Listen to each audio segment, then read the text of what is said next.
আজি আমাৰ ঘৰত শহু দেউতাৰ মাক দেউতাকৰ বাৰ্ষিক তিথি উপলক্ষে পাঠ এভাগ পঢ়োৱা হৈছে। এইফালে আকৌ আমাৰ ভকতজনীও ষ্টাইল মাৰি একদম ধুনীয়াকৈ ৰেডি হৈ লৈছে।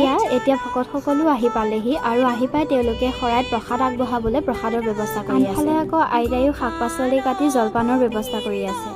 ভকতৰ কাৰণে পুৰি বেলি আছে।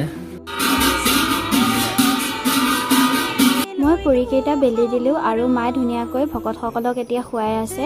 সকলো ভকতৰে খাই কৰি হোৱাৰ পাছত এতিয়া আমিও খাব লৈছোঁ। এতিয়া মানুহজনকো চাহ খাবলৈ দিলোঁ। জমনি এটা কি জানেনে, মানুহজনে মানে চাহত চাহপাত বহুত পাতলকৈ খায়, সেইকাৰণে মায়ে চাহপাতে দিবলৈ পাহৰি থাকিলে। এতিয়া ময়ো মানুহজনৰ লগতে বিনা চাহপাতৰ চাহ খাওঁ। চাহ নহয় দেই, চেনি পানীখিনি খাই লওঁ। এইফালে আই গোসানীসকলে প্ৰসাদৰ ব্যৱস্থা কৰি আছে আৰু আনফালে ভকতসকলে পাঠ পঢ়ি আছে। পাঠ পঢ়ি শেষ হোৱাৰ পাছতে সকলোকে প্ৰসাদ খাবলৈ দিলে। সকলো ভকতে প্ৰসাদ এমুঠি এমুঠি গ্ৰহণ কৰাৰ পাছতে নিজৰ নিজৰ ঘৰলৈ উভতি সকলো ভকতে নিজৰ নিজৰ ঘৰলৈ উভতি যোৱাৰ পাছত আমিও এতিয়া প্ৰসাদ এমুঠি এমুঠি গ্ৰহণ কৰি লওঁ দেই।